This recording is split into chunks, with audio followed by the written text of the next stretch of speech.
अस्सलाम वालेकुम।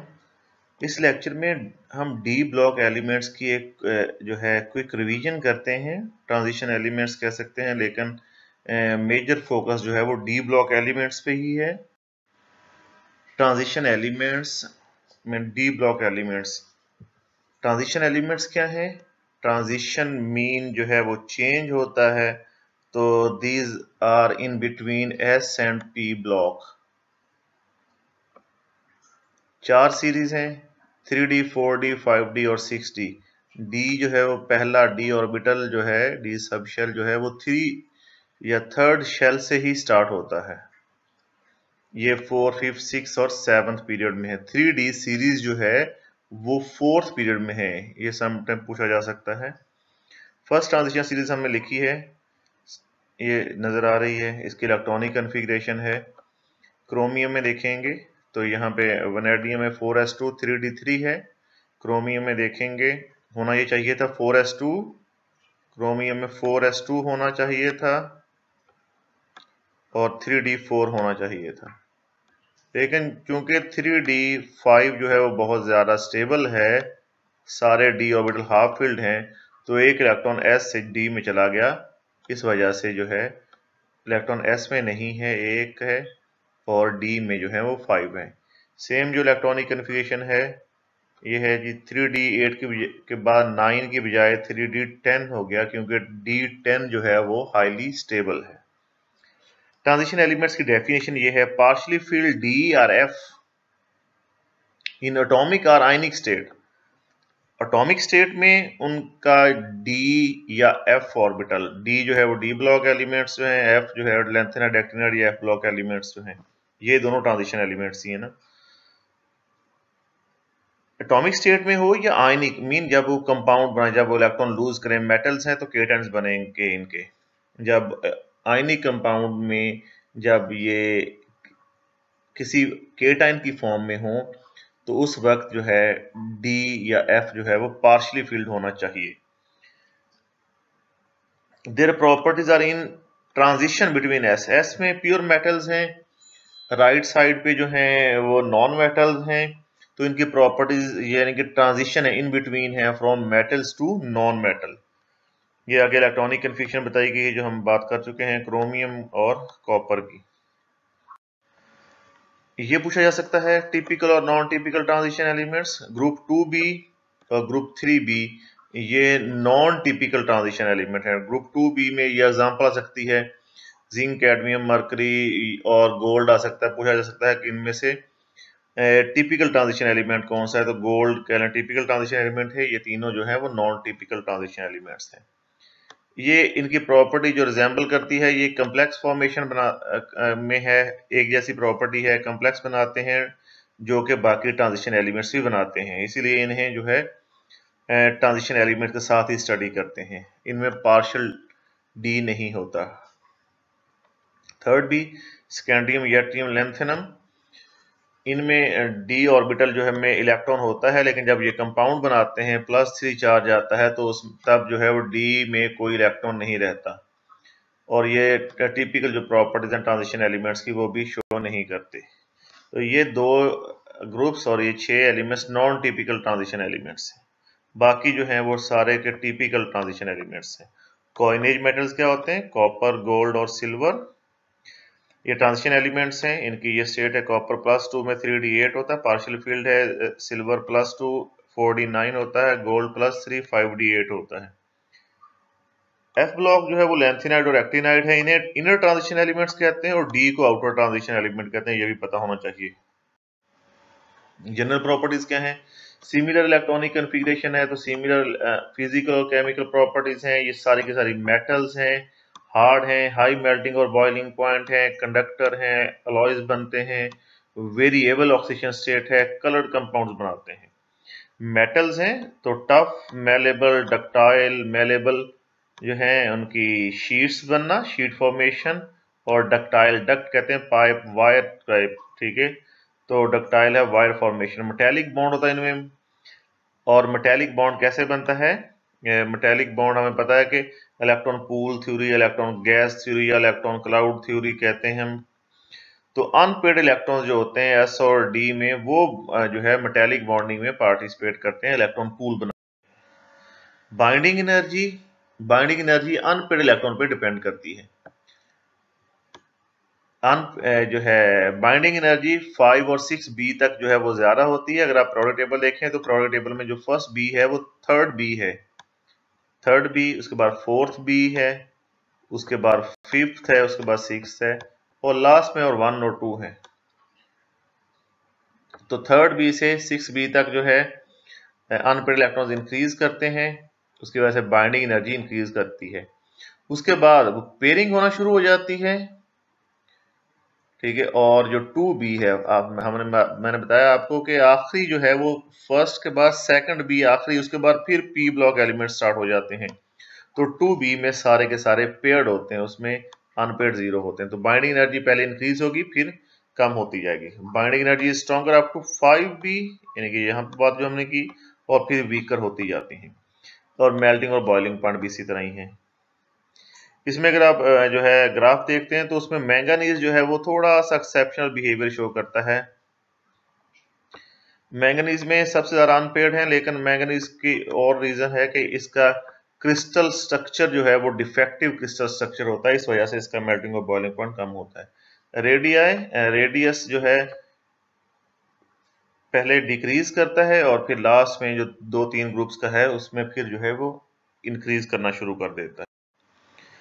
Paramagnetic behaviour, यहाँ पे भी अनपेड इलेक्ट्रॉन्स होंगे, वहां पे पैरामैग्नेटिक बिहेवियर होगा, magnetic moment of unpaired electron highest in Fe+3 और मैंगनीज +2 में हाईएस्ट होता है। इनमें maximum number of unpaired electrons होते हैं। ऑक्सीडेशन स्टेट वेरिएबल होती है, S और D इलेक्ट्रॉन दोनों जो है वो रिमूव हो सकते हैं, बॉन्ड बना सकते हैं। तो +1 से +7 तक ऑक्सीडेशन स्टेट होती है। कलर क्यों शो करते हैं? कलर होता है डी स्प्लिटिंग से। ये D है, डीजेनरेट 5 हैं, क्रिस्टल फील्ड थ्योरी स्टेट्स के ये जो है इनकी डिजेनरेसी जो है वो खत्म हो जाती है। तो 3 जो है ऑर्बिटल नीचे रह जाएंगे, 2 जो है वो ऊपर चला जाएंगे। अब ये इलेक्ट्रॉन जो है लाइट अब्जॉर्ब करके एक्साइट होंगे, तो कलर जो है वो नजर आएगा। ये लास्ट टाइम क्वेश्चन पूछा गया था, टाइटेनियम हेक्सा एक्वा टाइटेनियम +3 है, ये FSE में है। Absorbs yellow, transmit blue and red. ये कलर व्हील है, ये यूवी विजिबल स्पेक्ट्रोस्कोपी में मैं बता चुका हूं। ये आमने सामने वाले जो हैं ये क्या हैं? ये कंप्लीमेंट्री कलर हैं। ये हम सबको पता है, red, orange, yellow, green, blue, Indigo और वायलेट एक ही कलर है। यहाँ पे लिखा हुआ है, एक ही कलर लिखना है आपने। जो है हमारे पास विब गॉयर या रॉय विब पढ़ते हैं हम, जो कलर्स होते हैं, या वाइट लाइट जो है प्रिज्म से पास होती है, तो ये 7 कलर्स होते हैं। आमने सामने वाले कंप्लीमेंट्री कलर हैं। अगर ग्रीन अब्जॉर्ब होगा तो हमें वो चीज रेड नजर आएगी, तो रेड जो है वो कंप्लीमेंट्री कलर है ग्रीन का। येलो का कंप्लीमेंट्री कलर जो है वो वायलेट है, वायलेट का येलो है। एक बात तो ये हो गई। अब जब ये है कि अब्जॉर्ब येलो अब्जॉर्ब करेगा तो हमें वायलेट नजर आएगा। वायलेट नजर आने का मतलब क्या है कि ब्लू और रेड मिक्स होंगे। येलो अब्जॉर्ब होगा, absorb yellow, transmit blue and red. ये ब्लू और रेड जो है वो ट्रांसमिट होंगे, यानी कि गुजर के आगे जाएंगे। इनके मिलने से क्या कलर नजर आएगा? वायलेट, या आप डायरेक्ट कह लें येलो अब्जॉर्ब हुआ, वायलेट नजर आया। ठीक है, तो ये 3 चीजें हमें पता चल गई यहाँ से। उसके अलावा ट्रांजिशन मेटल जो है इंटरस्टिशियल कंपाउंड्स बनाते हैं। नॉन स्टोकियोमेट्रिक इंटरस्टिशियल अलॉयज हैं। ये नॉन स्टोकियोमेट्रिक, ये टाइटेनियम हाइड्राइड की एग्जांपल लिखी हुई है, टाइटेनियम हाइड्रोजन 1.73 है। ये नीचे ये डायग्राम बताई गई है। ये इंटरस्टिशियल अलॉयज हैं। इंटरस्टाइसिस जो है होल्स में कोई गैसेस वगैरह जो है वो एब्जॉर्ब हो जाती हैं। दूसरा है अलॉयज या सब्स्टिट्यूशनल अलॉयज।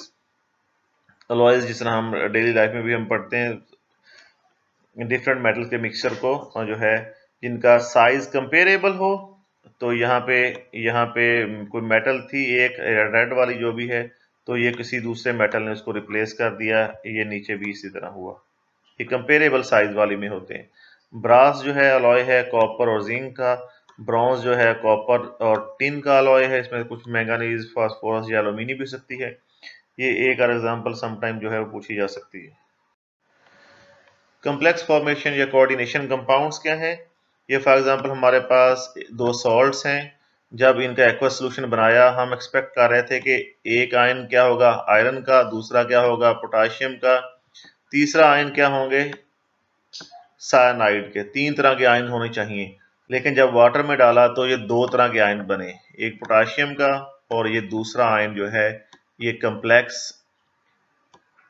एनाइन है। एक केटाइन बना एक एनाइन, तो यहां से पता चलता है कि ये कम्प्लेक्स कंपाउंड्स हैं, ये कोऑर्डिनेशन कंपाउंड्स है।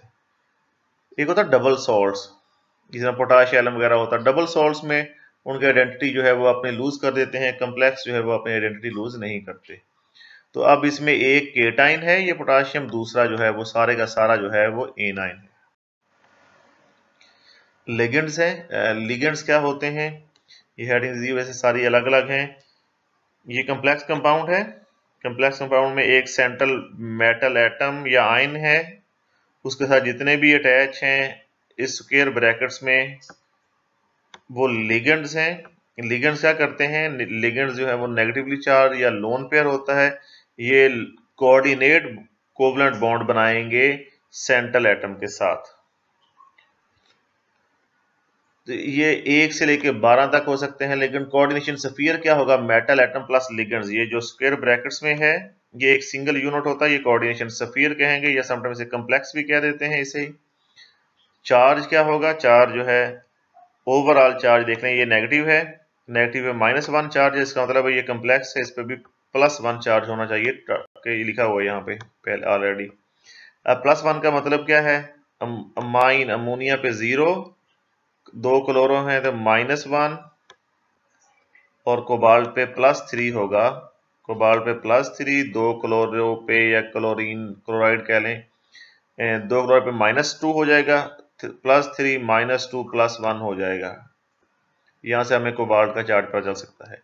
कीलेट्स क्या होता है? ये कीलेट है वर्ड, KELAT, क्लास से निकला है, क्लास पंजे को कहते हैं वैसे, कि इसमें जो लिगेंड्स अटैच होते हैं सेंट्रल मेटल एटम के साथ वो 2 या ज्यादा पॉइंट्स पे अटैच होते हैं, यानी कि बाइडेंटेट लिगेंड है कम से कम। ये इथिलीन डाइमाइन है, ये वाला इथिलीन डाइमाइन, दो डाइमाइन 2 अमाइन है, तो ये भी जो है अपना लोन पेयर डोनेट करेगा, ये भी लोन पेयर डोनेट करेगा। और अब आसान लफ्ज़ों में हम ये यूं कह सकते हैं कि जब साइक्लिक स्ट्रक्चर बनता है तो उसे हम कीलेट कहते हैं। कम्प्लेक्स कंपाउंड में अगर साइक्लिक स्ट्रक्चर बनता है तो उसे chelate. Stability of chelate, chelating effect कहते हैं। बड़े रिंग होंगे तो स्टेबिलिटी ज्यादा होगी, सबसे ज्यादा जो है वो 5 मेंबर रिंग जो है वो सबसे ज्यादा स्टेबल होता है। ये कुछ एप्लीकेशंस हैं ट्रांजिशन मेटल्स की, ये आप डिटेल में भी देख लीजिएगा क्योंकि लास्ट टाइम भी क्वेश्चन आया हुआ था। विटामिन B12 जो है उसमें कोबाल्ट कम्प्लेक्स, कोबाल्ट होता है, कोबाल्ट का कम्प्लेक्स है। मेटल पॉइजनिंग जो है वो बॉडी से रिमूव की जाती है कीलेट्स बना के। क्रोमियम जो है ये इंसुलिन लेवल और कोलेस्ट्रॉल लेवल को है, ये कीलेट्स की बात कर रहे हैं। और जो है ट्रांजिशन मेटल मैंगनीज जो है वो एंजाइम्स को हेल्प आउट करता है। हीमोग्लोबिन जो आयरन कम्प्लेक्स होता है। क्लोरोफिल से रिलेटेड तो नहीं है लेकिन जस्ट है थोड़ा सा, क्योंकि बहुत इंपॉर्टेंट एक पार्ट है लिविंग बींग्स का। क्लोरोफिल जो है पार्ट कह रहे हैं, यानी कि क्लोरोफिल के बगैर जो है लाइफ चल नहीं सकती, प्लांट्स जो है वो अपना फूड नहीं बना सकते, तो ये मैग्नीशियम होता है। कॉपर जो है वो एंजाइम को असिस्ट करता है उनकी एक्टिविटी में। आयरन जो है वो स्ट्रॉन्ग कलर, जिंक को part of insulin. Nomenclature rules इसके देख लेंगे डिटेल में आप। नोमेनक्लेचर में है एक केटाइन होगा, दूसरा एनाइन होगा। केटाइन जो है यहाँ पे देखें ये पोटाशियम केटाइन है, ये सिंपल केटाइन है। यहाँ पे ये सारे का सारा कम्प्लेक्स केटाइन है। तो केटाइन सिंपल भी हो सकता है और एनाइन कम्प्लेक्स हो सकता है, जैसा कि पहली एग्जांपल में है। दूसरी एग्जांपल में है कि केटाइन जो है वो कम्प्लेक्स है और एनाइन जो है वो सिंपल है। ये तो फॉर्मूला है कि केटाइन पहले लिखते हैं फार्मूले में और एनाइन बाद में लिखते हैं। फिर जब नेम देते हैं केटाइन को पहले नेम देते हैं, यहाँ पे पोटाशियम है तो पोटाशियम लिख लिया। उसके बाद लिगेंड्स को नेम देना है, टेट्रा 4 है तो क्लोरो। जो लेटेस्ट है तो उसमें क्लोराइडो कहते हैं, क्लोराइड होता है ना तो क्लोराइडो। तो कंफ्यूज नहीं होना, क्लोरो हो या क्लोराइड हो, अगर कोई ऐसा क्वेश्चन हो तो। और अगर जो है मेटल हमारा वो नेगेटिव का हिस्सा हो, ये A9 है ना, A9 का हिस्सा है तो इसके आखिर में ATE लगता है। मर्क्यूरी था तो मर्क्यूरेट, और इसकी ऑक्सीजन स्टेट +2, यहाँ पे स्पेस नहीं होनी। दूसरी एग्जांपल देखें, पहले केटाइन को नेम देना, केटाइन कॉम्प्लेक्स है हेक्सा एक्वा, वाटर को लिए एक्वा यूज करते हैं, क्रोमियम 3 और फिर लास्ट पे A9 क्लोराइड। नेक्स्ट देखें ये वाला, अब इसमें अमाइन है और एक्वा है, वाटर के लिए एक्वा है, अमोनिया के लिए अमाइन AMMINE, और बाकी अमाइन सब में सिंगल M होता है। तो अल्फाबेटिकली अमाइन पहले आता है, tetra ammine di aqua copper 2 sulphate, ये स्पेस इसमें नहीं है, देख लें। इसमें अब देखें टेट्रा अमाइन, अमाइन पहले, फिर क्लोरो, फिर नाइट्रो, प्लेटिनम 4 सल्फेट, इसे श्वेजर रीजेंट भी कहते हैं ये वाले। कुछ और हैं, आयरन है, ये जो इससे रेलेवेंट हम चीजें पढ़ रहे हैं कि जो एमसीक्यूज में पूछी जा सकती हैं या पहले पूछी गई उसी से। आयरन जो है वो इजिप्ट में 1500 BC बिफोर क्राइस्ट, ईसा अलैहिस्सलाम से 1500 साल पहले, चाइनीज उससे भी पहले जानते थे, सब कॉन्टिनेंट में उसके बाद आया 600 BC में। ओर्स ऑफ आयरन पता होनी चाहिए, 3 ओर्स मेन है, मैग्नेटाइट, हेमाटाइट और लिमोनाइट, जिनके फार्मूलाज पता होना चाहिए। आयरन जो है कमर्शियल फॉर्म्स हैं इसकी, ये 3 चीजें पता होनी चाहिए यहाँ पे भी। पिग आयरन या कास्ट आयरन में 2.5 to 4.5% कार्बन होती है, स्टील में 0.25 to 2.5 और रॉट आयरन में 0.12 to 0.25% कार्बन है। स्टील में, स्टील जो है अलॉय है आयरन का, इसमें 0.25 से भी हम देखें 2.5% कार्बन होती है, और कुछ ट्रेसेस इससे एलिमेंट्स के भी होते हैं। ये क्लासिफिकेशन है माइल्ड और मीडियम और हाई कार्बन स्टील की, ठीक है। और अगर 1% से ज्यादा कार्बन हो तो उसको फॉर्ज नहीं किया जा सकता, उसको थोड़ा स्टील को नहीं जा सकता, फॉर्जिंग नहीं हो सकती उसकी। ये परसेंटेज याद होनी चाहिए आपको। स्टील की मैन्युफैक्चरिंग इतनी कोई ज़रूरी नहीं है, लेकिन जो है 2011 में आई थिंक ये क्वेश्चन पूछा गया था। फर्नेस विद एसिडिक लाइनिंग तब यूज़ की जाती है जब इम्प्योरिटीज मेटल की हों ये वाली, और फर्नेस विद बेसिक लाइनिंग तब यूज़ करते हैं जब इम्प्योरिटीज जो है वो नॉन मेटल्स हो। मिक्सचर जो है उसको हीट किया जाता है। क्रोजन है chemical decay of metals, metal का किसी भी जो है केमिकल के साथ रिएक्ट कर जाना क्रोजन है। रस्टिंग नॉर्मल है, एक वाइट टर्म नहीं है, क्रोजन एक वाइट टर्म है। क्लोराइड बन जाना, सल्फेट बन जाना, ऑक्साइड बन जाना, ठीक है, ये क्रोजन है। गैसेस से भी हो सकती है, वाटर से भी हो सकती है, गैसेस भी रिएक्ट कर सकती हैं। Prevention of corrosion, cathode coating, cathode coat के लिए टिन प्लेटिंग है, ये एग्जांपल आ सकती है कि ये एग्जांपल जो है टिन प्लेटिंग, जिंक कोटिंग किसकी एग्जांपल है, तो कैथोड कोटिंग है। दूसरी है गैल्वनाइजिंग या जिंक कोटिंग या एनोड कोटिंग या सैक्रिफिशियल कोटिंग या सैक्रिफिशियल क्रोजन जो है, ये सारी एक चीजें ही हैं, ये पता होना चाहिए ये। और फिर ये कुछ क्रोमेट्स, डाइक्रोमेट्स हैं, H2CrO4 जो है ये क्रोमिक एसिड और डाइक्रोमिक एसिड है। इनके जो है, क्योंकि हम transition elements D block elements पढ़ रहे हैं, तो इनके कुछ कंपाउंड्स हैं। CrO4 क्रोमेट हैं, एसिड डालेंगे तो डाइक्रोमेट्स में चेंज हो जाएंगे। क्रोमेट्स येलो होते हैं, dichromates orange. Chromyl chloride test, ये इंपॉर्टेंट टेस्ट है, क्लोरीन के लिए टेस्ट करते हैं। तो जो है क्लोरीन साल्ट जो है जब उसमें H2SO4 ऐड करते हैं तो क्लोरीन गैस निकलती है, उसमें पोटेशियम डाइक्रोमेट ऐड करेंगे तो रेड फ्यूम्स जो हैं वो क्रोमाइल क्लोराइड के होते हैं। ये फार्मूला CrO2Cl2, ये इक्वेशन गिवन है। पोटेशियम परमैंगनेट स्टैडल प्रोसेस से करते हैं जो है क्लोरीन यूज करके, KMnO4 को पोटेशियम परमैंगनेट, और पर्पल कलर का होता है, समटाइम पिंकी भी कहते हैं इसे। कोऑर्डिनेशन कंपाउंड में आइसोमर्स भी होते हैं, इसमें है आयोनाइजेशन आइसोमर, ये देखें दो कंपाउंड है, मॉलिक्यूलर फार्मूला सेम है इनका, पहले वाला रेड वायलेट है, दूसरे वाला रेड है। पहले वाला जो है आयोनाइज होगा तो सल्फेट बनेगा, दूसरे वाला आयोनाइज होगा तो ब्रोमाइड बनेगा। बाकी ये सारा कुछ सेम है इनमें, लेकिन जस्ट स्ट्रक्चर डिफरेंट है, तो आइसोमर होंगे ये। तो हेलोजेंस जब आयोनाइज होते हैं तो हेलोजेंस का टेस्ट करने के लिए सिल्वर नाइट्रेट ऐड करते हैं। अगर पीपीटी बन जाते हैं तो इसका मतलब है उसमें हेलोजेंस हैं। सिंपल ड्रिंकिंग वाटर को भी टेस्ट करने के लिए सिल्वर नाइट्रेट का एक ड्रॉप डालें, अगर उसमें वाइट पीपीटी बनते हैं इसका मतलब उसमें सॉल्ट्स हैं, क्लोराइड वगैरह हैं। हाइड्रेट आइसोमर्स हैं, ये आइसोमर है 3, एक कलर भी डिफरेंट है, इसमें एक वाटर मॉलिक्यूल है, इसमें 2 वाटर मॉलिक्यूल, इसमें जो है कोई वाटर मॉलिक्यूल नहीं है। लिंकेज आइसोमर, इसमें दोनों में, इसमें भी नाइट्रो है, इसमें भी नाइट्रो है, लेकिन यहाँ पे नाइट्रोजन से अटैच है, सेंट्रल एटम के साथ नाइट्रोजन, और यहाँ पे ऑक्सीजन के थ्रू अटैच है। तो यहाँ पे जो है N कोबाल्ट और O cobalt. Coordination isomer, coordination isomer में केटाइन और एनाइन दोनों जो है वो कम्प्लेक्स हैं। एक कंपाउंड ये है पूरे का पूरा, दूसरा कंपाउंड ये है, तो जो पहले वाले में केटाइन है दूसरे वाले में वो एनाइन बन गया, and vice versa. Theories of coordination compound है। वर्नर थ्योरी में ये भी एक पहले कहीं पूछा गया है क्वेश्चन कि प्राइमरी वैलेंसी जो होती है वो क्या होती है, वो आयोनाइजेबल होती है। 2 तरह की वैलेंसी होती है। प्राइमरी वैलेंसी ये आयोनाइजेबल है, ये ऑक्सीडेशन स्टेट को शो करती है, और जो है ये नेगेटिव आयन के साथ सेटिस्फाइड होती है, नॉन डायरेक्शनल है, ज्योमेट्री में रोल नहीं होता।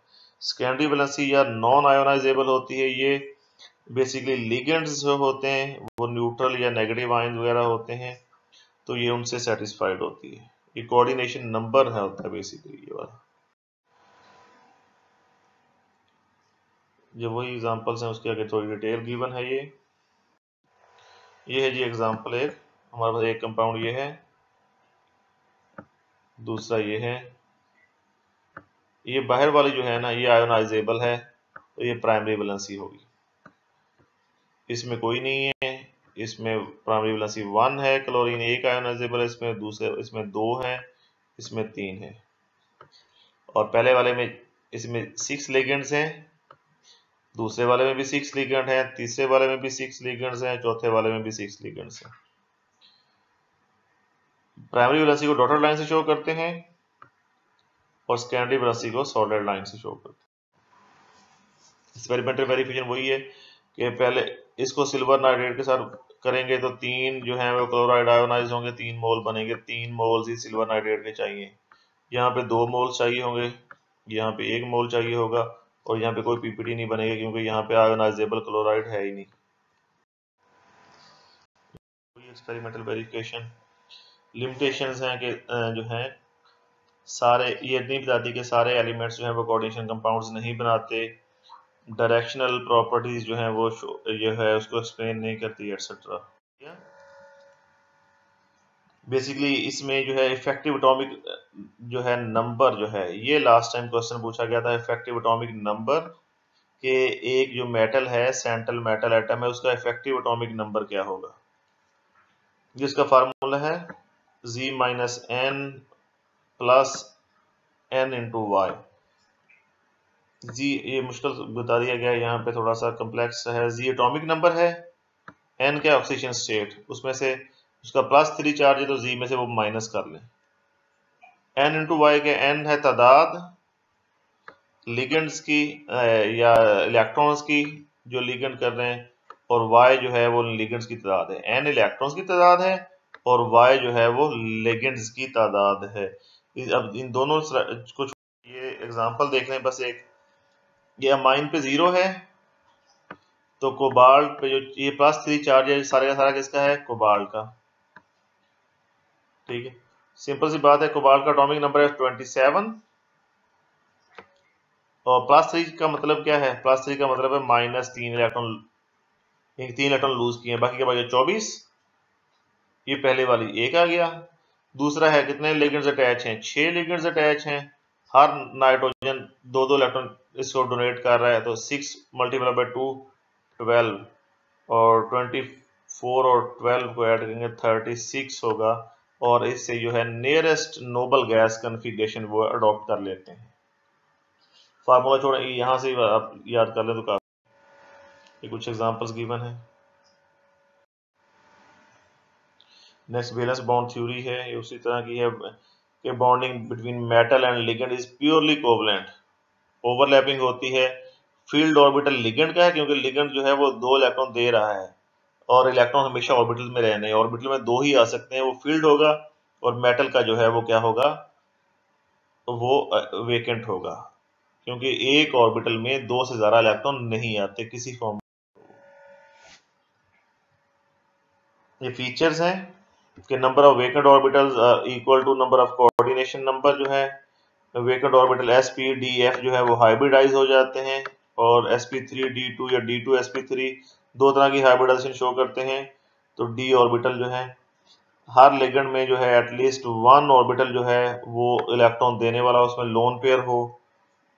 वेकेंट हाइब्रिड ऑर्बिटल जो है वो फील्ड होते हैं, लिगेंड से कोऑर्डिनेट कोवलेंट बॉन्ड बनाते हैं। ये सबको पता है coordinate covalent bond is stronger if the overlapping between the orbital, जितनी ओवरलैपिंग ज्यादा होगी बॉन्ड उतना ही स्ट्रॉन्ग।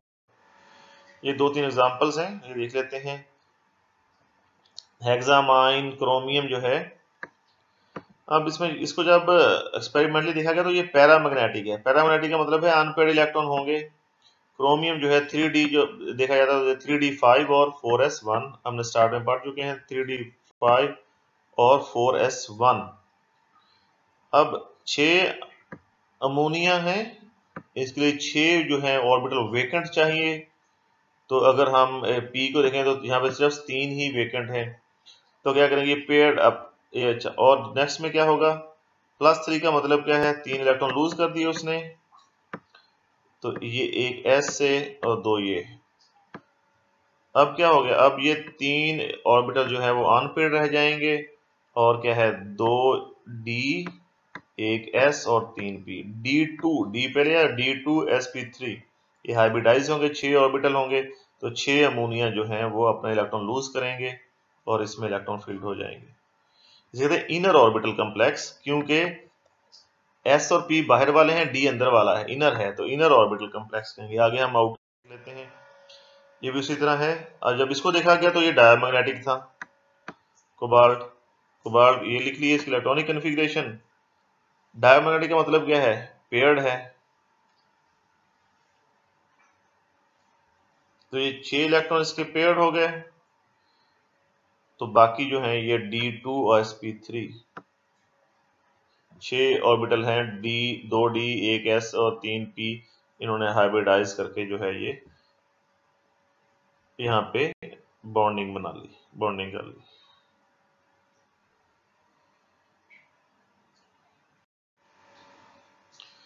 नेक्स्ट है फॉर्मेशन ऑफ निकल, जो है कार्बोनाइल है CO, यहाँ पे कार्बोनाइल पढ़ा जाता है,